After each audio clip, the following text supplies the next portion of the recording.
Start. Hello students, welcome to my YouTube channel again. आज आमी class 9 कोषे देखी 10.1 part 3 video दिच्छी, कारण एखाने पाटिगणितगुलो बेश बड़ो बड़ो एबं बोझार ब्यापार आछे, ताई 4टा-5टार बेशी देवा जाच्छे ना। तो आजके 3 नम्बर भिडियो एबं तोमरा मनोयोग दिए देखो। जेरकमटी आगे बोलेছি যে এই এক্সারসাইজটি খুবই ইম্পর্টেন্ট, অনেক চাকরির পরীক্ষাতেও এখান থেকে কোশ্চেন আসে। সুতরাং কনসেপ্ট ক্লিয়ার করার জন্য এই চ্যাপ্টারটি মনোযোগ দিয়ে দেখা উচিত। তো আজকে আমার হিসাবে হবে 13 নম্বর অঙ্ক। 13 নম্বর কোশ্চেন আছে কি, এক ব্যক্তি 2 টাকায় 15টি হিসাবে কিছু লজেন্স কিনলেন। কিছু লজেন্স বলতে কতগুলো লজেন্স বলা নেই। তিনি অর্ধেক সেই যতগুলো লজেন্স কিনেছেন তার অর্ধেক টাকায় 5টি করে এবং বাকি অর্ধেক টাকায় 10টি করে বিক্রি করলেন। তার শতকরা কত লাভ বা ক্ষতি হলো, তার শতকরা কত লাভ বা ক্ষতি হলো। তো কতটি লজেন্স কিনেছেন যেহেতু বলা নেই, তো তাই আমি কি করলাম, আমি ধরে নিলাম যে তিনি 30টি লজেন্স কিনেছিলেন। মোট লজেন্স কিনেছেন 30টি। 30টি ধরার একটা রহস্য আছে কি, কারণ কি এখানে একটা জিনিস লক্ষ্য করো যে 2 টাকায় 15টি হিসাবে লজেন্স কেনেন, আবার টাকায় 5টি ধরে আর টাকায় 10টি ধরে। তাহলে এই যে 5, 10 আর 15, এই যে তিনটে সংখ্যা হচ্ছে তোমাদের 5, 10, 15, এদের লসাগু যদি ধরতে পারো তাহলে তোমাদের মানে যখন ভাগ করবে তখন টাকা পয়সাগুলো দশমিকে আসবে না, সাধারণত খুব ইজি হবে। সেই জন্য এদের লসাগু মনে মনে করে নেবে। এই তিনটের লসাগু হচ্ছে 30। তাই এখানে ধরে নিলাম ওই ব্যক্তি 30টি লজেন্স কিনেছিলেন। এখন 30টি লজেন্সের আগে আমরা টোটাল ক্রয় মূল্য বের করব। তারপর এটাকে দুটো পার্ট করে 30টির অর্ধেক অর্ধেক ভাগ করে করেছেন। তা অর্ধেক কত, অর্ধেক 15টি, আবার বাকি অর্ধেক 15টি। প্রথম 15টি বেচছেন কি টাকায় 5টি ধরে, পরের 15টি বেচেছেন উনি টাকায় 10টি ধরে। গল্পটা এই। তাহলে টোটাল এইভাবে বিক্রয় মূল্য করব, আর 30টি লজেন্সের ক্রয় মূল্য আমরা এক্ষুনি হিসাব করব। কীরকম বলেছেন যে প্রথম ক্ষেত্রে বলা আছে যে 15টি লজেন্সের ক্রয় মূল্য বলেছে 2 টাকা। তাহলে একটি লজেন্সের ক্রয় মূল্য কত, 2/15 টাকা। আর আমরা লজেন্স কটা ধরলাম, 30টি। তাহলে 30টি লজেন্সের ক্রয় মূল্য কত হচ্ছে, এই যে দেখো 2/15 × 30। তো 15 দিয়ে 30কে কাটলে 2 হয়, 2 × 2 টাকা মানে 4 টাকা। তাহলে এখানে 30টি লজেন্স যে আমরা ধরেছি তার ক্রয় মূল্য আমি কিন্তু পেলাম 4 টাকা। এই জন্য এটা বিশেষভাবে মার্ক করে রাখলাম। এবার তিনি অর্ধেক লজেন্স, অর্ধেক মানে 30/2 বা 15টি লজেন্স বিক্রয় করেন।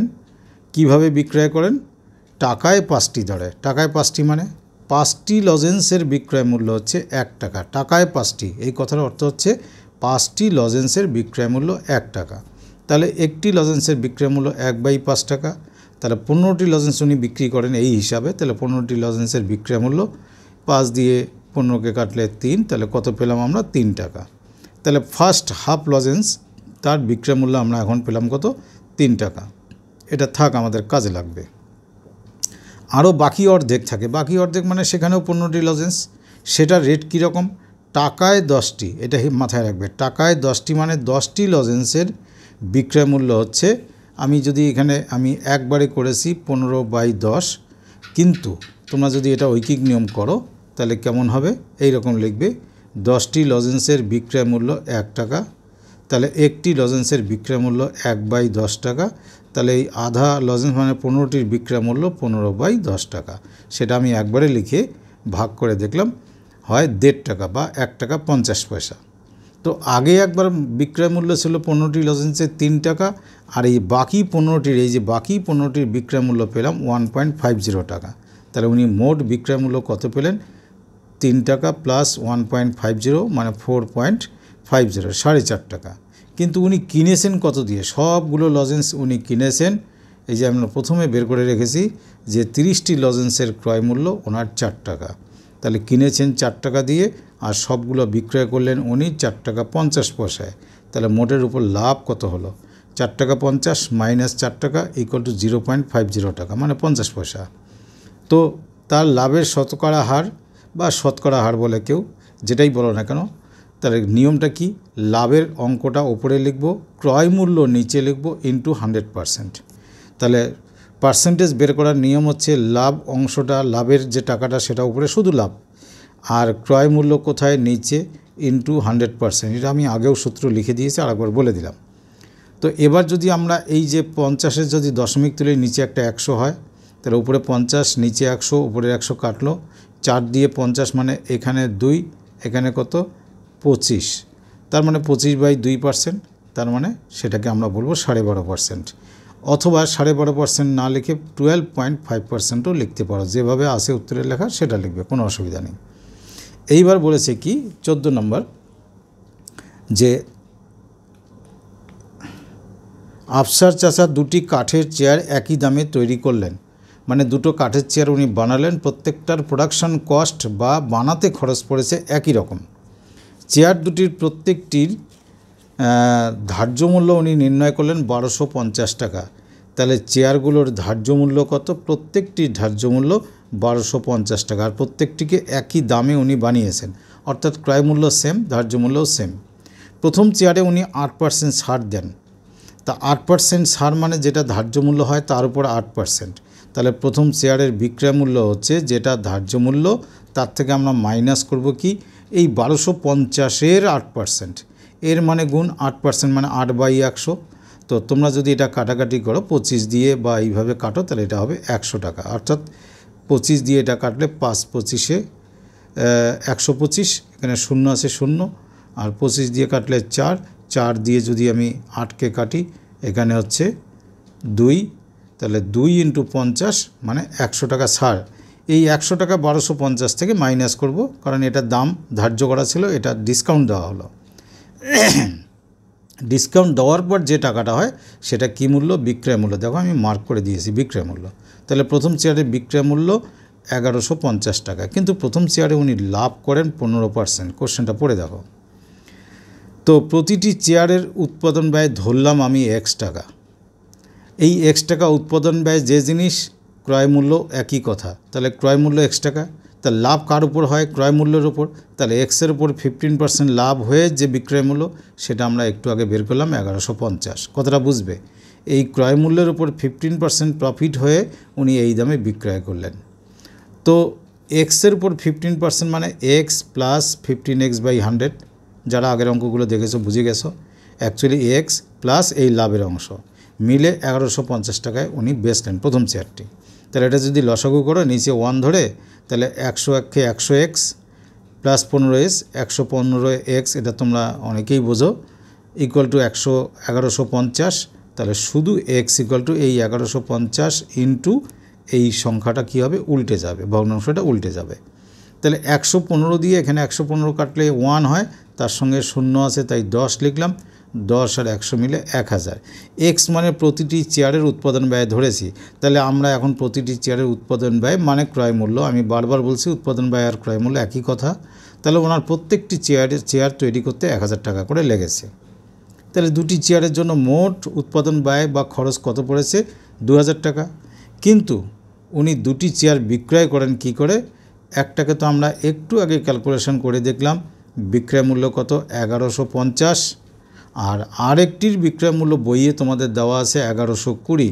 তাহলে দুটি চেয়ার মোট বিক্রয় করেন উনি 2270 টাকায়। কিনেছেন 2000 দিয়ে, বেচলেন 2270 বা 2270। তো দেখতেই পাচ্ছ তার লাভ হয়েছে। তাহলে মোটের উপর তার লাভ কতটা হলো? এটা হলো বিক্রয় মূল্য মাইনাস ক্রয় মূল্য, করে দেখলাম 270 টাকা লাভ হলো। এটা তো টাকায় বললে এই পর্যন্ত আসতে হবে, কিন্তু পার্সেন্টেজটা কত? পার্সেন্টেজ হলো লাভের পরিমাণ উপরে বাই ক্রয় মূল্য, যেটা দিয়ে উনি কিনেছিলেন, ইন্টু 100%। তো এইখানে যদি শূন্যগুলো কাটো, একটা শূন্য দিয়ে এটা কাটলাম, এই দুটো দিয়ে এই দুটো কাটলাম, 27/2% মানে 13.5%, অথবা ভগ্নাংশে লিখলে 13.5%, যেটা পছন্দ হয়। 15 নম্বর বলেছি কি কোশ্চেনটা, যে একটি বিশেষ ধরনের কলমের ধার্য মূল্য 36 টাকা 50 পয়সা। তো রফিক চাচা শুভমকে একটি কলম 2 টাকা 90 পয়সা ছাড়ে বিক্রি করেন, মানে ডিসকাউন্ট দিলেন 2 টাকা 90 পয়সা। যা লেখা আছে গায়ে লেখা আছে কত? 36 টাকা 50 পয়সা। যখন কেউ কিনতে গেল বা শুভম কিনতে গেছে, তাকে 2 টাকা 90 পয়সা ডিসকাউন্ট দিল। তা ডিসকাউন্ট দেওয়ার পর যে টাকাটা থাকবে এই যে দেখো মাইনাস করেছি, সেটা কি ওই একটি কলমের কি মূল্য হবে? বিক্রয় মূল্য। বিক্রয় মূল্য মানে কার? দোকানদার শুভমের কাছে যে দামে বিক্রয় করেছে। দোকানদার দেখলো এই যে দামে বিক্রয় করলো তার মধ্যেও 12% লাভ তার থেকে গেছে, তাহলে ক্রয় মূল্যটা আমাকে বের করতে হবে। আমি না এটা 100 ধরে করে দিয়েছি, কারণ অনেকে ভাবছে যে 100 ধরে কেন স্যার করায় না, আমি এক্স ধরে করিয়েছি কেন, এক্স ধরে বুঝতে সুবিধা হয়। আর 100 ধরে কীরকম, আমি আগে এখানে কথাটা বুঝিয়ে নেই। ধরো যদি ক্রয় মূল্য 100 টাকা হয়, এই 12% লাভ মানে বিক্রয় মূল্য কত হবে? 112 টাকা। তো আমার এখানে বিক্রয় মূল্য প্রেজেন্ট, লাভ প্রেজেন্ট, কি নেই? ক্রয় মূল্য। তা ঐকিক নিয়মটা এমন করে সাজাবো যেন ক্রয় মূল্য ডান দিকে থাকে। দেখো তাহলে 112 টাকা বিক্রয় মূল্য হলে ক্রয় মূল্য 100 টাকা, ঠিক সেটাই লিখেছি। 112 টাকা বিক্রয় মূল্য হলে ক্রয় মূল্য 100 টাকা, কারণ আমি ক্রয় মূল্য বের করব। তাহলে 1 টাকা বিক্রয় মূল্য হলে ক্রয় মূল্য 112 নিচে গেল।